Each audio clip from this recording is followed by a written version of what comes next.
ओम शांताकारं भुजगशयनं पद्मनाभं सुरेशं विश्वाधारं गगनसदृशं मेघवर्णं शुभांगं लक्ष्मीकान्तं कमलनयनं योगिभिर्ध्यानगमनं वन्दे विष्णुवरवरं सर्वलोकैकनाथं आदौ तपोवनातिगमनं हत्वामृकाञ्चन वेदीयर्णं जटायुमर्णं सुग्रीवसंवासनं बालीनिग्रहणं समुद्रतरणं लङ्कापुरीदानं पश्चात्तरणं कुम्भकर्णं हननं चेतादिग्रामायणम् आदौ देवकी देवगर्भजननं गोपीगिरवन्दनं मायापूतना जीवितापणं गौरवधनं धारणं कंसच्छेदनं कौरवादि हननं कुन्तीस्थापालनम् अथ भागवत पुराण कथिकं श्रीकृष्ण लीलामृतम् ओम कस्तूरी तिलकम लाट पटले वक्स्तले कौस्तुभं नासाग्रे विमोक्तकं करतले वेणुकरे कंकणं सर्वांगे हरिचंदनं सुललितं कंठे च मुक्तावली गोप स्त्री परिवेष्टितो विजयते गोपाल चूड़ामणि कृष्णाय वासुदेवाय देवकी नंदाय च नंद गोपकुमाराय गोविंदाय नमो नमः फुलेंदिवर कांति बिंदु वदनवरावतं सप्रियम असाटकमदार कौस्तुभधरं पीताम्बरं सुंदरं गोपीनाम नयनोत्पलार्वितं तनुम गोप संगावर्तम गोविंदम कलवेणुवादनम दिव्यांगम भूषम भजे हे राधे वर्ष भानुभूप तने गांधर्विके राधिके कृष्ण पंकज बरम्बिके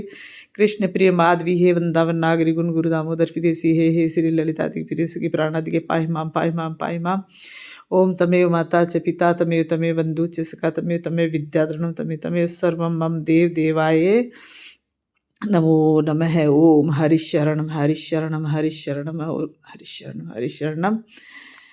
जय जय श्री राधे जय जय श्री राधे जय जय श्री राधे श्याम। दंडोत गुरुआचार्य, दंडोत जुगल सरकार, दंडोत प्रियाजू लाल जू, दंडोत ठाकुर जी, दंडोत गुरु महाराज।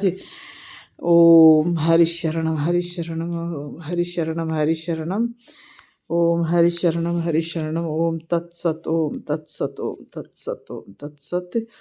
ओम श्री हरिशरणम ओम श्री हरिशरणम ओम श्री हरिशरणम ओम श्री हरिशरणम ओम श्री हरिशरण। श्रीमद् भागवत गीता के 18वें अध्याय का महात्म्य। श्री पार्वती जी ने कहा, भगवान आपने 17वें अध्याय का महात्म्य बतलाया, अब 18वें अध्याय के महात्म्य का वर्णन कीजिए। श्री महादेव जी ने कहा,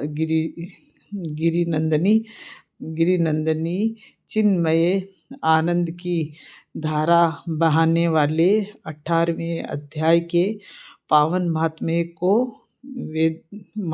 को जो वेदों से भी उत्तम है, श्रवण करो। यह संपूर्ण शास्त्रों का सब कानों में पड़ा हुआ रसायन के सम्मान तथा संसार के यात ना जाल को छिन्न भिन्न करने वाला है। सिद्ध पुरुषों के लिए यह परम रहस्य की वस्तु है। इसमें अविद्या का नाश करने की पूर्ण क्षमता है। यह भगवान विष्णु की चेतना तथा सर्वश्रेष्ठ परम पद है।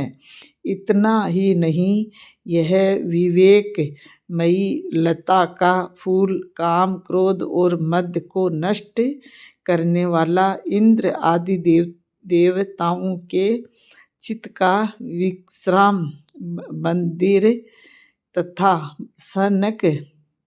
सनंद आदि सह महायोगियों का मनोरंजन करने वाला है। इसके पाठ मात्र से यमदूतों की गर्जना बंद हो जाती है।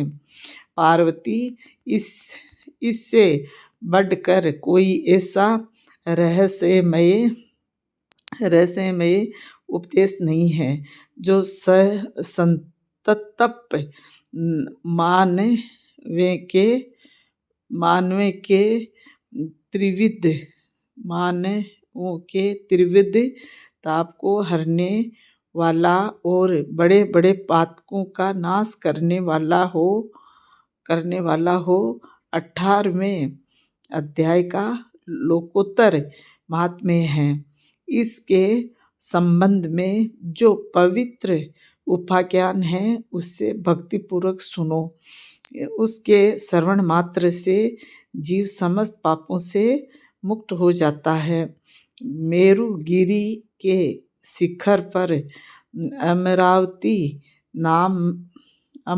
नाम वाली एक रमणीय पुरी है। उससे पूर्व काल में विश्वकर्मा ने बनाया था। उस पुरी में देवताओं द्वारा सेवित इंद्र सच्ची के साथ निवास करते थे। एक दिन वे सुखपूर्वक बैठे हुए थे।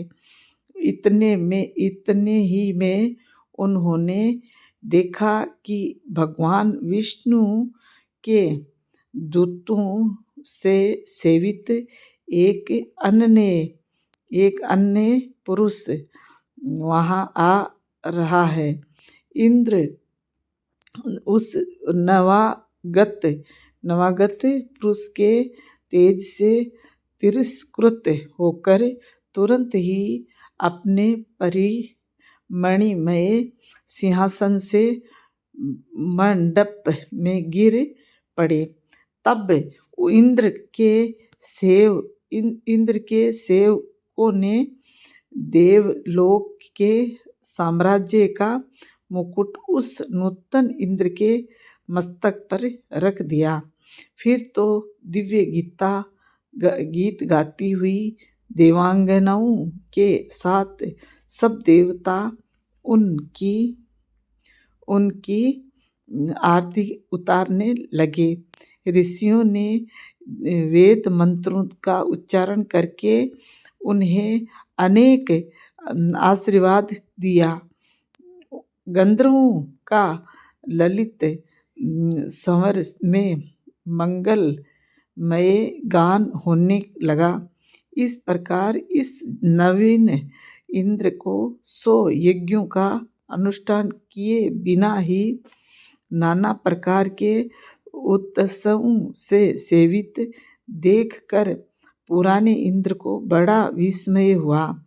वे सोचने लगे, इसने तो मार्ग में न कभी पोखले बनवाए हैं, न पोखरे खुदवाए हैं और न पथिकों को विश्राम देने वाले बड़े बड़े वृक्ष ही लगवाए हैं। अकाल पड़ने पर अन्न दान के द्वारा इसने प्राणियों का सत्कार भी नहीं किया है। इसके द्वारा तीर्थों में सत्र और गांवों में यज्ञ का अनुष्ठान भी नहीं हुआ है। फिर इसने यहाँ भाग्य की दी हुई ये सारी वस्तुएं कैसे प्राप्त की है? इस चिंता से व्याकुल होकर इंद्र भगवान विष्णु से पूछने के लिए प्रेम पूर्वक क्षीर सागर के तट पर गए और वहां अकस्मात अपने साम्राज्य से भ्रष्ट होने का दुख निवेदन करते हुए बोले, लक्ष्मीकांत, मैंने पूर्व काल में आपकी प्रसन्नता के लिए 100 यज्ञों का अनुष्ठान किया था। उसी के पुण्य से मुझे इंद्र पद की प्राप्ति हुई थी, किंतु इस समय स्वर्ग में कोई दूसरा ही इंद्र अधिकार जमाए बैठा है। उसने तो न कभी धर्म का अनुष्ठान किया है और न यज्ञों का। फिर उसने मेरे दिव्य सिंहासन पर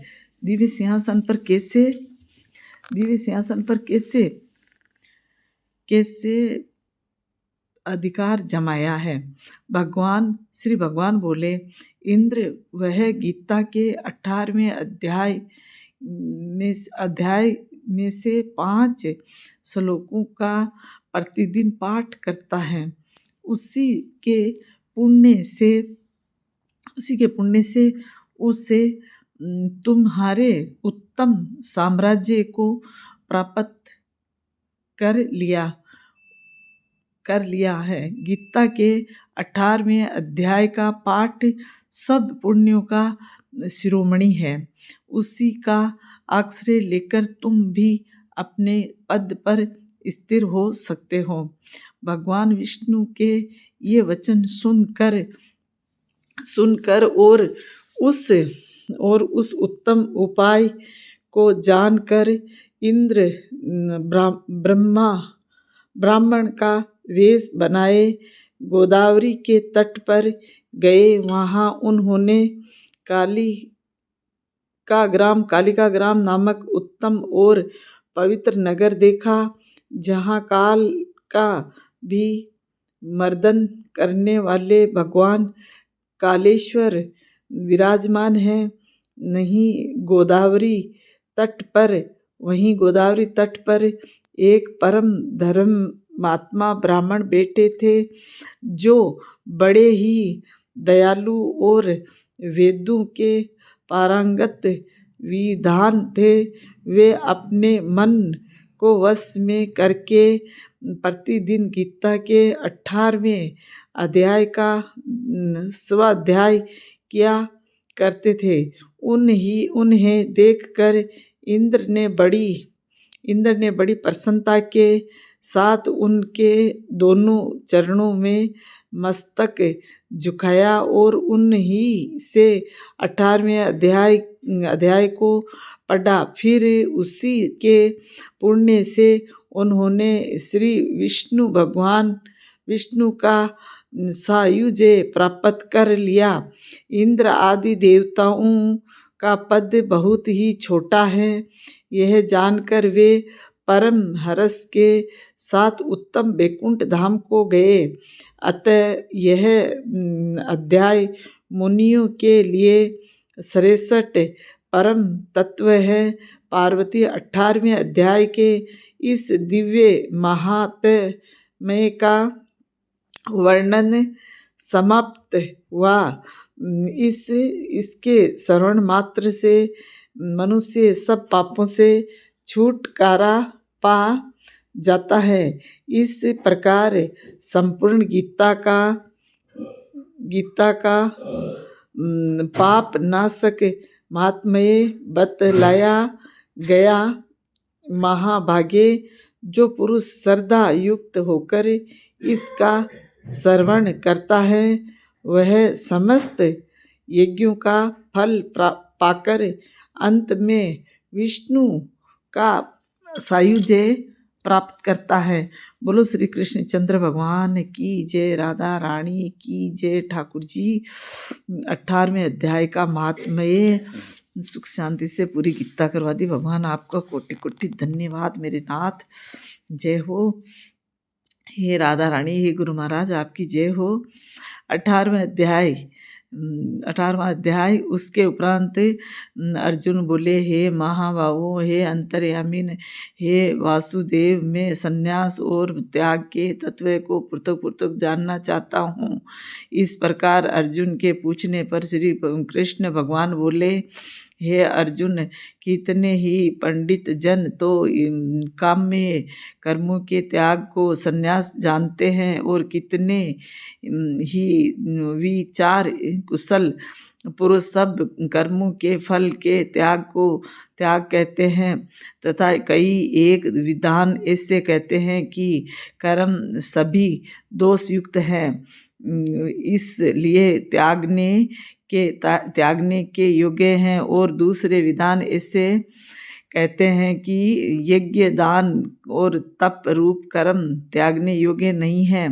परंतु हे अर्जुन, उस त्याग के विषय में तू मेरे निश्चय को सुन। हे पुरुष श्रेष्ठ, वह त्याग सात्विक, राजस और तामस ऐसे तीनों प्रकार का ही कहा गया है, तथा यज्ञ, दान और तप रूप कर्म त्यागने के योग्य नहीं है, किंतु वह निसंदेह करना कर्तव्य है, क्योंकि यज्ञ, दान और तप ये तीनों ही बुद्धिमान पुरुषों को पवित्र करने वाले हैं। इसीलिए हे पार्थ, यह यज्ञ, दान और तप रूप कर्म तथा और भी संपूर्ण श्रेष्ठ कर्म आसक्ति को और फलों को त्याग कर अवश्य करने चाहिए। ऐसा मेरा निश्चय किया हुआ उत्तम मत है। और हे अर्जुन, नियत कर्म का त्याग करना योग्य नहीं है, इसलिए मोह से उसका त्याग करना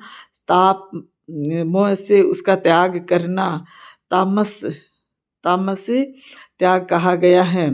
यदि कोई मनुष्य जो कुछ कर्म है वह सब ही दुख रूप है, ऐसे समझकर शारीरिक क्लेश के भय से कर्मों का त्याग कर दे तो वह पुरुष उस त्याग को श्रीमन्नारायण नारायण नारायण नारायण नारायण नारायण श्रीमन्नारायण नारायण नारायण नारायण नारायण नारायण भजमन नारायण नारायण नारायण। त्याग करना योग्य नहीं है, इसलिए मोह से उसका त्याग करना तामस त्याग कहा गया है। यदि कोई मनुष्य जो कुछ कर्म है वह सब ही दुख रूप है, ऐसे समझकर शारीरिक क्लेश के भय से कर्मों का त्याग कर दे तो वह पुरुष उस राजस त्याग को करके भी त्याग के फल को प्राप्त नहीं होता है, अर्थात उसका वह त्याग करना व्यर्थ ही होता है। हे अर्जुन, करना कर्तव्य है, ऐसे समझकर ही जो शारीरिक शास्त्र विधि से नियत किया हुआ कर्तव्य कर्म आसक्ति को और फल को त्याग कर किया जाता है, वही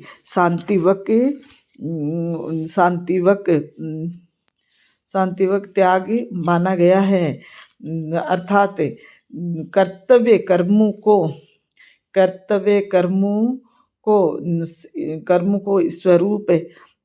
स्वरूप से न त्याग कर न उनमें जो आसक्ति और फल का त्याग करना है, वही शांतिवक त्याग माना गया है।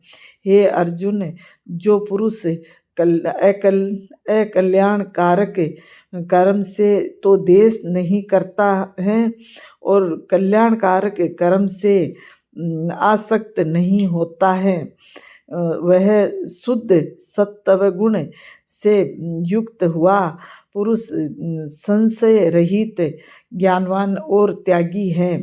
क्योंकि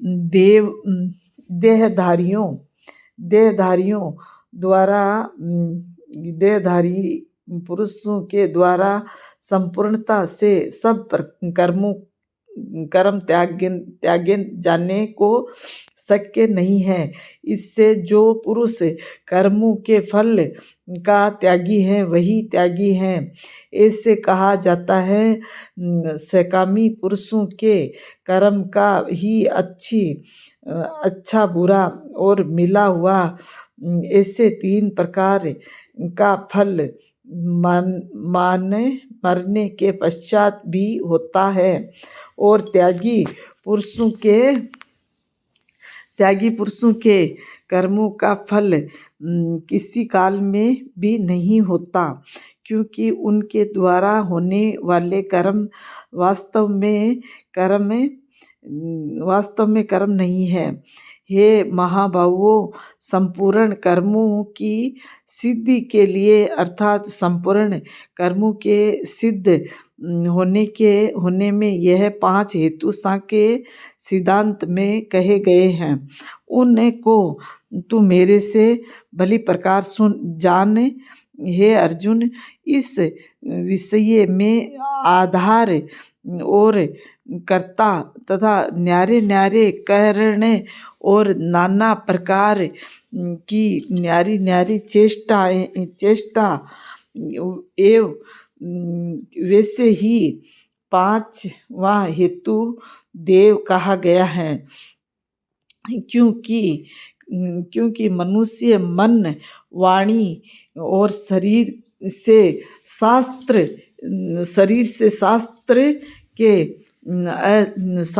के अनुसार अथवा विपरीत भी जो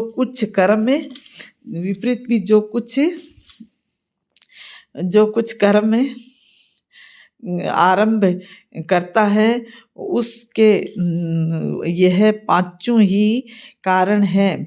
परंतु ऐसा होने पर भी जो पुरुष अशुद्ध बुद्धि होने के कारण उस विषय में केवल शुद्ध स्वरूप आत्मा को करता देखता है, वह मलिन बुद्धि वाला अज्ञानी यथार्थ नहीं देखता है। हे अर्जुन, जिस पुरुष के अंतकरण में मैं करता हूँ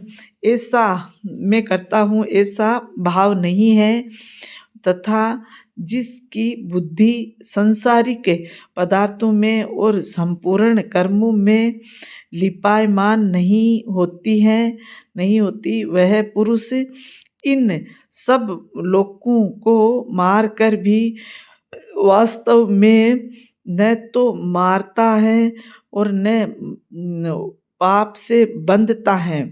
हे अर्जुन, भारत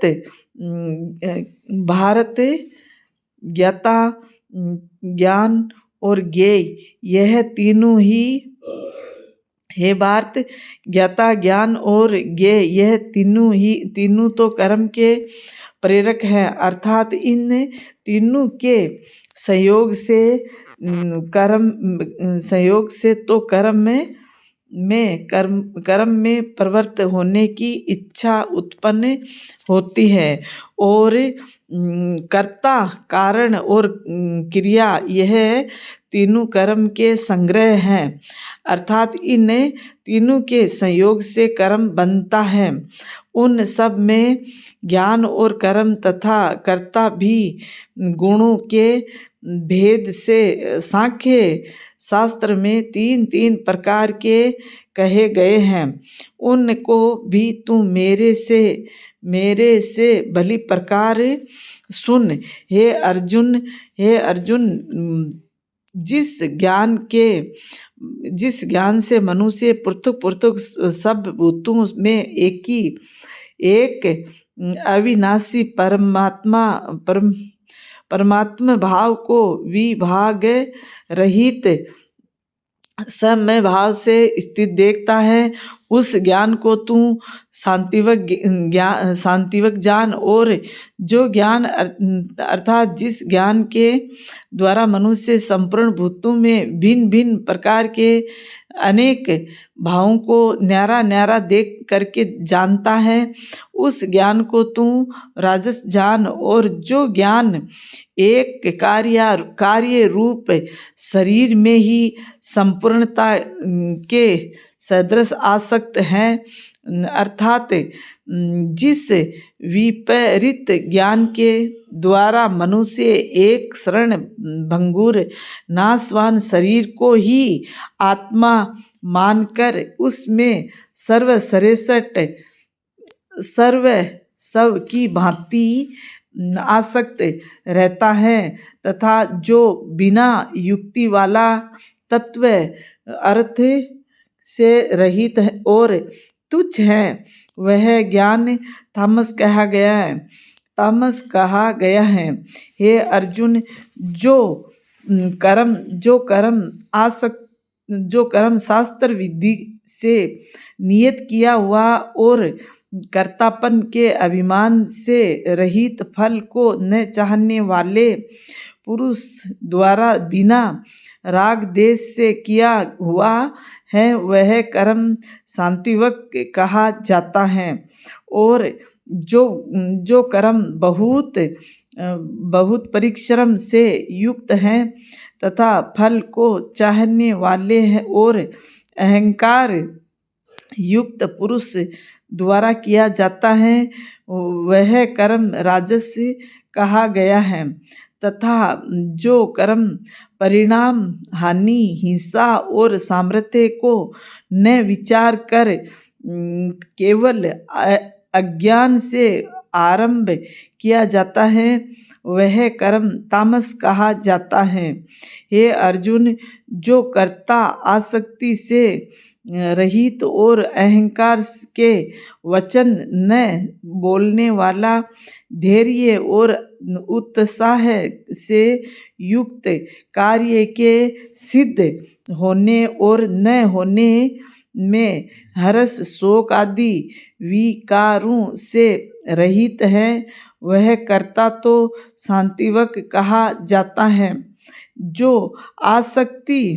जो आसक्ति से युक्त कर्मों के फल को चाहने वाला और लोभी है तथा दूसरों को कष्ट देने के स्वभाव वाला, अशुद्धाचारी और हर्ष शोक से लिपायमान है, वह कर्ता राजस कहा गया है।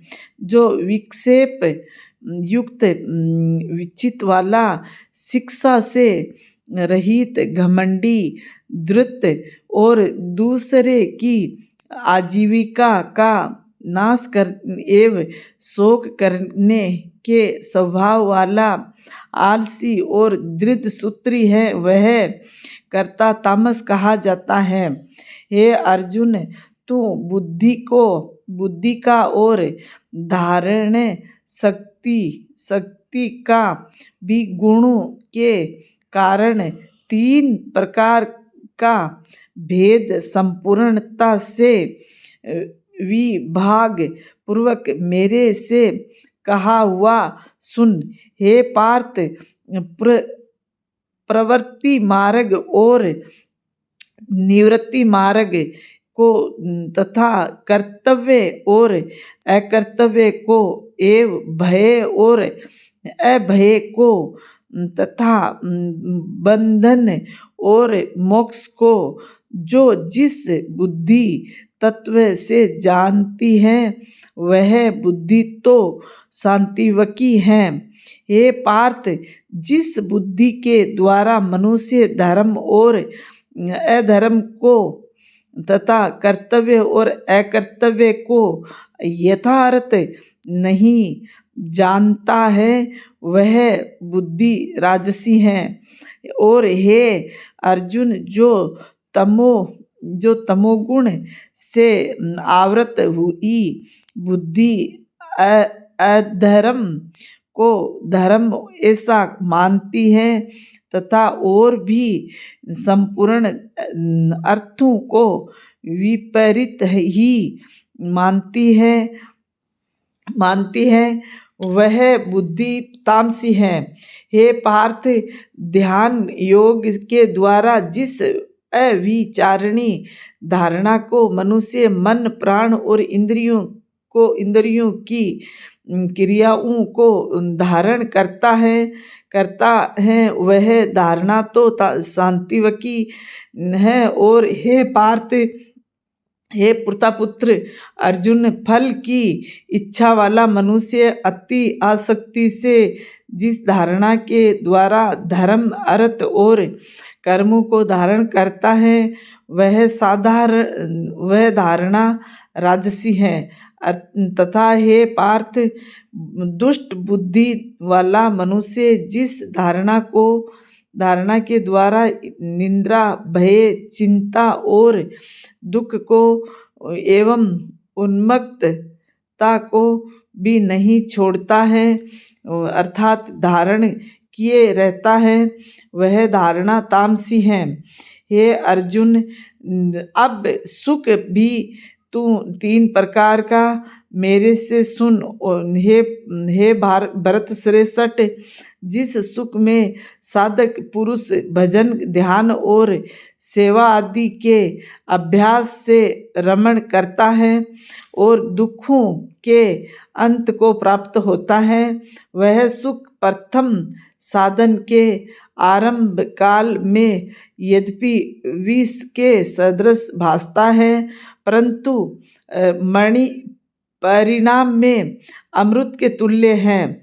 इसलिए जो भगवान विषयक भगवत विषयक बुद्धि के प्रसाद से भगवत विषयक बुद्धि के प्रसाद से उत्पन्न हुआ सुख है, वह शांतिवक कहा गया है। जो सुख विषय और इंद्रियों के संयोग से होता है, वह यद्यपि भोग काल में अमृत के सदृश भासता है, परंतु परिणाम में विषय के सदृश है। इसीलिए वह सुख राजस कहा गया है, तथा जो सुख भोग काल में और परिणाम में भी आत्मा को मोहने वाला है, वह निद्रा आलस्य और प्रमाद से उत्पन्न हुआ सुख तामस कहा गया है। और हे अर्जुन, पृथ्वी में या स्वर्ग में अथवा देवताओं में ऐसा वह कोई भी प्राणी नहीं है कि जो इन प्रकृति से उत्पन्न हुए तीनों गुणों से रहित हो, क्योंकि यावन्न मात्र सर्व जगत त्रिगुणमयी माया का ही विकार है। इसीलिए हे परंतप ब्राह्मण, क्षत्रिय और वैश्यों के तथा शूद्रों के भी कर्म स्वभाव से उत्पन्न हुए गुणों करके विभक्त किए गए हैं, अर्थात पूर्वकृत कर्मों के संस्कार रूप स्वभाव से उत्पन्न हुए गुणों के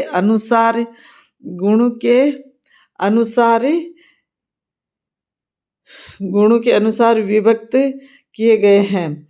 उनमें अंतःकरण का निग्रह, इंद्रियों का दमन, बाहर भीतर की शुद्धि, धर्म के लिए कष्ट सहन करना और समाभाव एवं मन, इंद्रियां और शरीर की सरलता, आसक्ति, बुद्धि, शास्त्र विषयक ज्ञान और परमात्मा तत्व का अनुभव भी, ये तो ब्राह्मणों के स्वाभाविक कर्म हैं। शूरवीरता, तेज, धैर्य, चतुरता और युद्ध में भी न भागने का स्वभाव एवं दान और स्वाभाविक स्वामी भाव अर्थात निस्वार्थ भाव से सबका हित सोचकर शास्त्र ज्ञान अनुसार शासन द्वारा प्रेम के सहित पुत्र तुल्य प्रजा को पालन करने का स्वभाव, ये सब क्षत्रिय के स्वाभाविक कर्म है। खेती, गोपालन और क्रिय विक्रय रूप सत्य व्यवहार, ये वैश्य के स्वाभाविक कर्म है। और सब वर्णों की सेवा करना, यह शूद्र का भी स्वाभाविक कर्म है। एवं इस अपने स्वाभाविक कर्म में लगा हुआ मनुष्य भगवत प्राप्ति रूप परम सिद्धि को प्राप्त होता है। परंतु जिस प्रकार से अपने स्वाभाविक कर्म में लगा हुआ मनुष्य परम सिद्धि को प्राप्त होता है।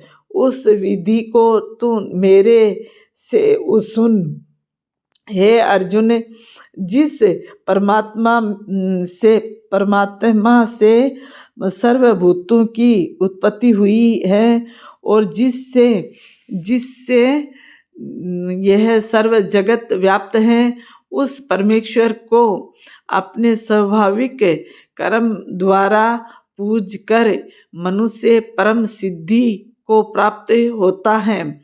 इसीलिए अच्छी प्रकार आचरण किए हुए दूसरे के धर्म से गुण रहित भी अपना धर्म श्रेष्ठ है, क्योंकि स्वभाव से नियत किए हुए सब धर्म रूप कर्म को करता हुआ मनुष्य पाप को नहीं प्राप्त होता। अतएव हे कुंती पुत्र, दोष युक्त भी स्वाभाविक कर्म को नहीं त्यागना चाहिए, क्योंकि धुएं से अग्नि के सदृश सब ही कर्म किसी न किसी दोष से आवृत है।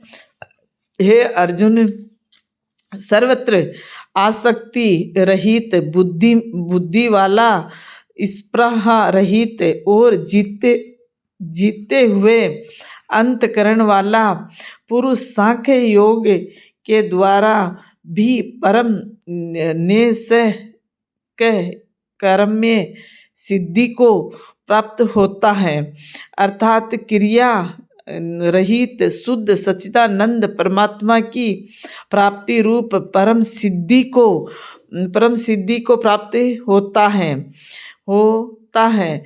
इसलिए हे कुंती पुत्र, अंतकरण की शुद्धि रूप सिद्धि को प्राप्त हुआ पुरुष जैसे सांख्य योग के द्वारा सच्चिदानंद घन ब्रह्म को प्राप्त होता है, तथा जो तत्व ज्ञान की परानिष्ठा है, उसको भी तू मेरे से संक्षेप से जान।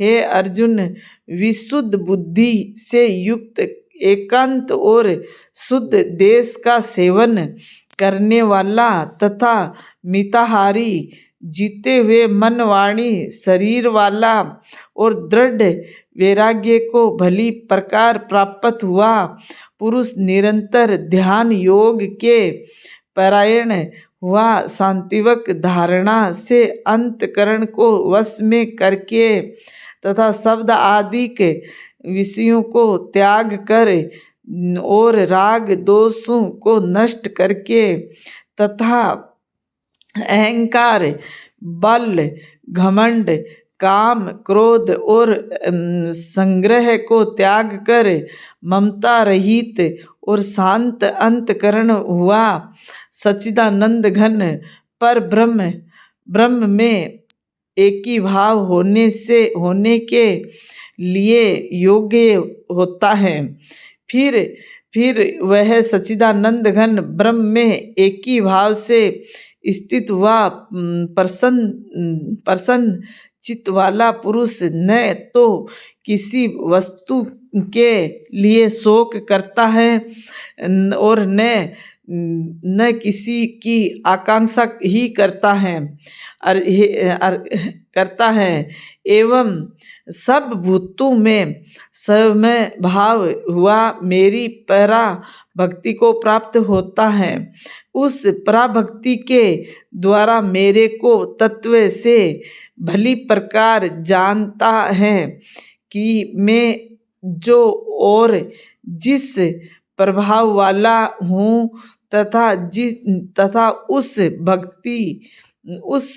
भक्ति से मेरे को तत्व से जानकर तत्काल ही मेरे में प्रवेश हो जाता है, अर्थात अन्य भाव से मेरे को प्राप्त हो जाता है। फिर उसकी दृष्टि में मुझ वासुदेव के सिवाय और कुछ भी नहीं कुछ भी नहीं रहता। मेरे पारायण हुआ निष्काम कर्म योगी, जो संपूर्ण कर्मों को सदा करता हुआ भी मेरी कृपा से सनातन अविनाशी परम पद को प्राप्त हो जाता है। इसलिए हे अर्जुन, तू सब कर्मों को मन से मेरे में अर्पण करके मेरे परायण हुआ समत्व बुद्धि रूप निष्काम कर्म योग का अवलंबन करके निरंतर मेरे में चित्त वाला हो। इस प्रकार तू मेरे में निरंतर मन वाला हुआ मेरी कृपा से जन्म मृत्यु आदि सब संकटों को अनायास ही तर जाएगा। और यदि अहंकार के कारण मेरे वचनों को नहीं सुनेगा तो नष्ट हो जाएगा, अर्थात परमार्थ से भ्रष्ट हो जाएगा। जो तू अहंकार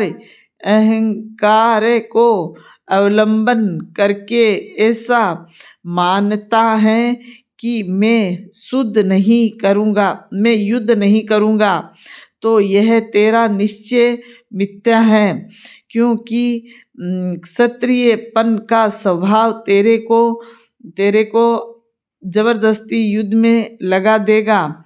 हे अर्जुन, जिस कर्म को तू मोह से नहीं करना चाहता, उसको भी अपने पूर्वकृत स्वाभाविक कर्मों से बंधा हुआ परवश होकर करेगा। क्योंकि हे अर्जुन शरीर रूप यंत्र में आरूढ़ हुए संपूर्ण प्राणियों को अंतर्यामी परमेश्वर अपनी योग माया से उत्पन्न कर्मों के अनुसार भरमाता हुआ सब भूत प्राणियों के हृदय में स्थित है। इसलिए हे भारत, सब प्रकार से उस परमेश्वर की ही अनन्य शरण को प्राप्त हो। उस परमात्मा की कृपा से ही परम शांति को और सनातन परम धाम को प्राप्त होगा। इस प्रकार यह गोपनीय से भी अति गोपनीय ज्ञान मैंने तेरे लिए कहा है। इस रहस्य युक्त ज्ञान को संपूर्णता से अच्छी प्रकार विचार के फिर तू जैसे चाहता है वैसे ही कर, अर्थात जैसी तेरी इच्छा हो वैसे ही कर। इतना कहने पर भी अर्जुन का कोई उत्तर नहीं मिलने के कारण श्री कृष्ण भगवान फिर बोले कि हे अर्जुन, संपूर्ण गोपनीय से भी अति गोपनीय मेरे परम रहस्य युक्त वचनों को तू फिर भी सुन, क्योंकि तू मेरा अतिशय प्रिय है। इससे यह परम हितकारक वचन मैं तेरे लिए कहूँगा। हे अर्जुन,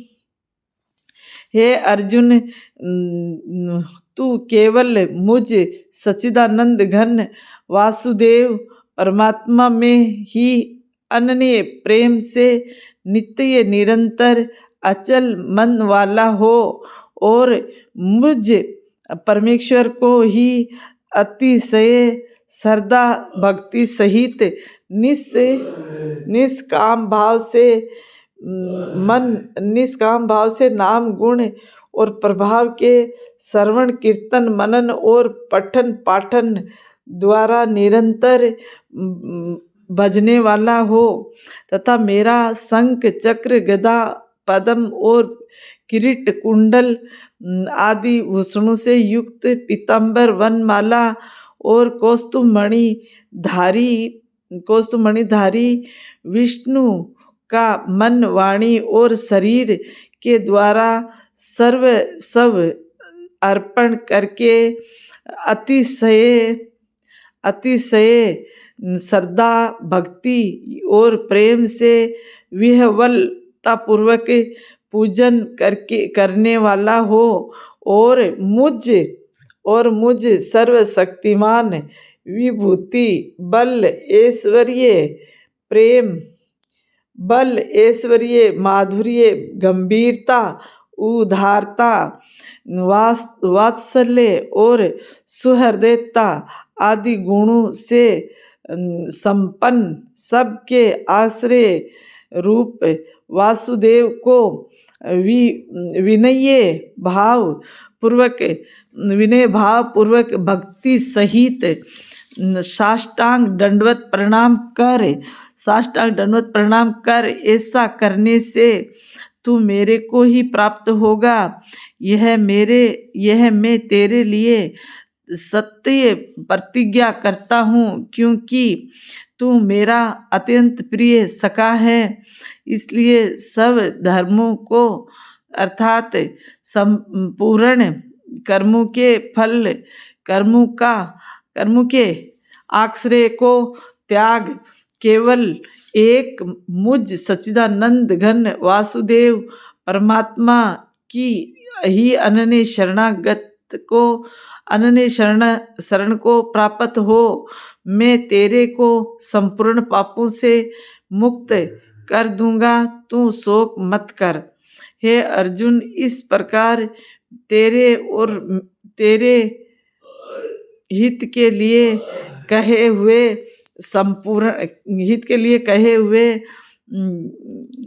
इस गीता रूप परम रहस्य को किसी काल में भी न तो तय रहित मनुष्यों के प्रति कहना चाहिए और न भक्ति रहित के प्रति तथा इन बिना सुनने की इच्छा वालों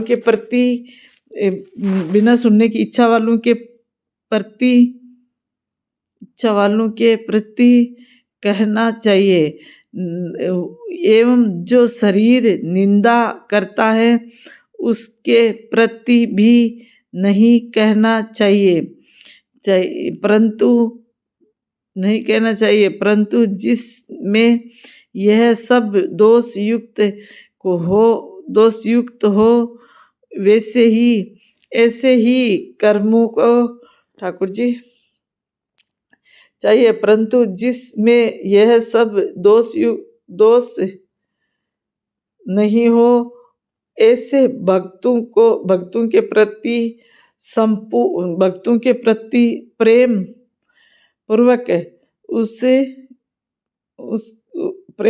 उत्साह के सहित कहना चाहिए, क्योंकि जो पुरुष मेरे में परम प्रेम करके इस परम रहस्य युक्त गीता शास्त्र को मेरे भक्तों में कहेगा, अर्थात निष्काम भाव से परिपूर्वक हो मेरे भक्तों को पढ़ावेगा या अर्थ की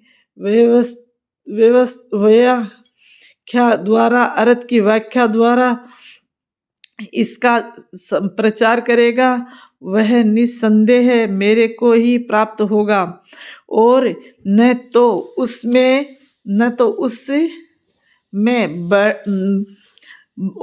उससे बढ़कर मेरा अतिशय प्रिय कार्य करने वाला मनुष्यों में कोई है और न उससे बढ़कर मेरा अत्यंत प्यारा पृथ्वी में दूसरा कोई होगा। केवल तथा हे अर्जुन, जो पुरुष इस धर्ममय हम दोनों के संवाद रूप गीता शास्त्र को पढ़ेगा, अर्थात नियत पाठ करके उसके द्वारा में निरंतर पाठ करके उसके द्वारा मैं ज्ञान यज्ञ से पूजित होऊंगा, ऐसा मेरा मत है। जो पुरुष श्रद्धा और भक्ति और दोष युक्त दृष्टि से रहित हुआ इस गीता शास्त्र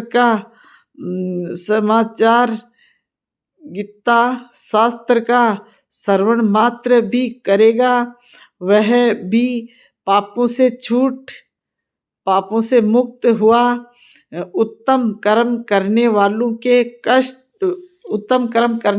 के 67 लोकों को प्राप्त होगा। इस प्रकार गीता का महात्म्य कहकर भगवान श्री कृष्ण आनंद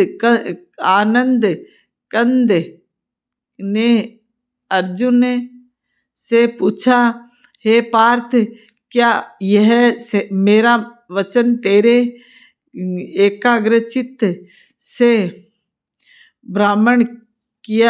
श्रवण किया?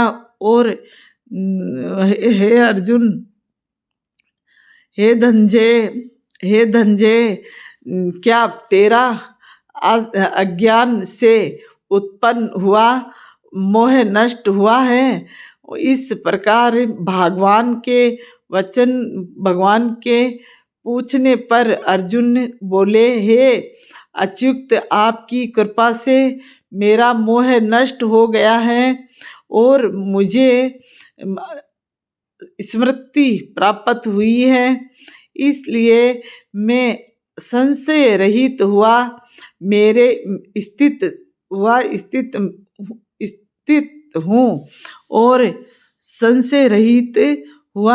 स्थित हूँ और आपकी आज्ञा पालन करूँगा। इसके उपरांत संजय बोले, हे राजन, इस प्रकार मैंने श्री वासुदेव के और महात्मा अर्जुन के इस अद्भुत रहस्य को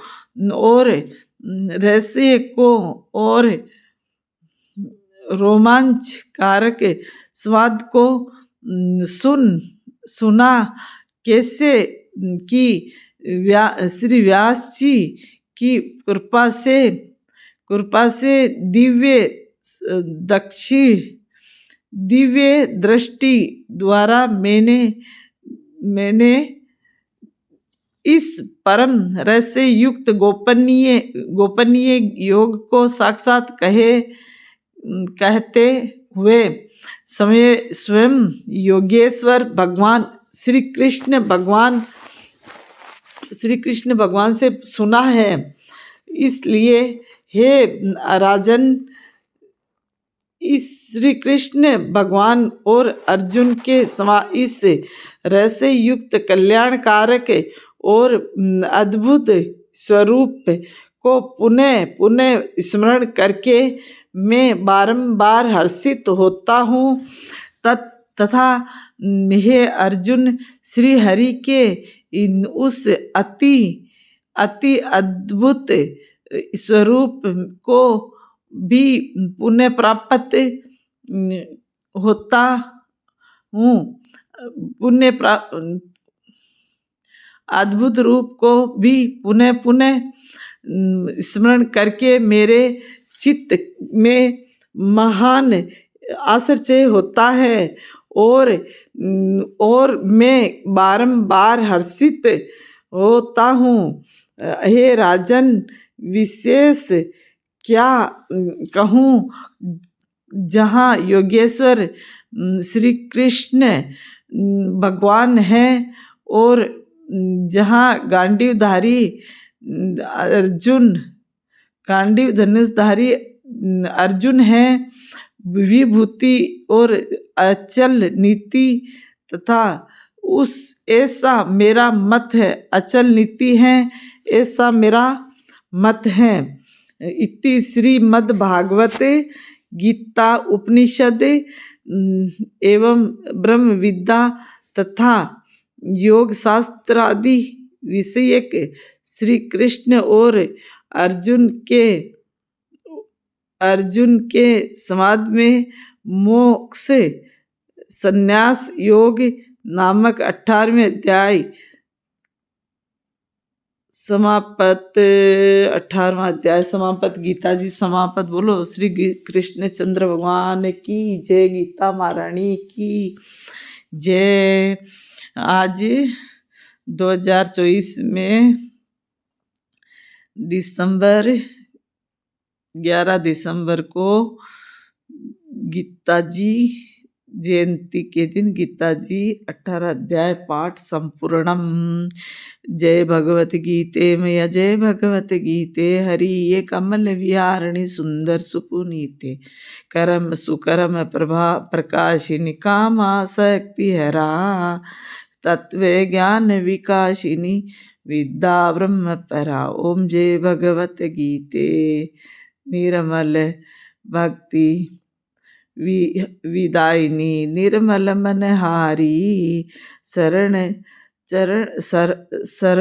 रसे प्रदायिनी सब विधि सुखकारी। ओम जय भगवत गीते। राग देश विदारिणी कारिणी मोद सदा, भव भयहारिणी तारिणी ब्रह्मानंद प्रदा। ओम जय भगवत गीते।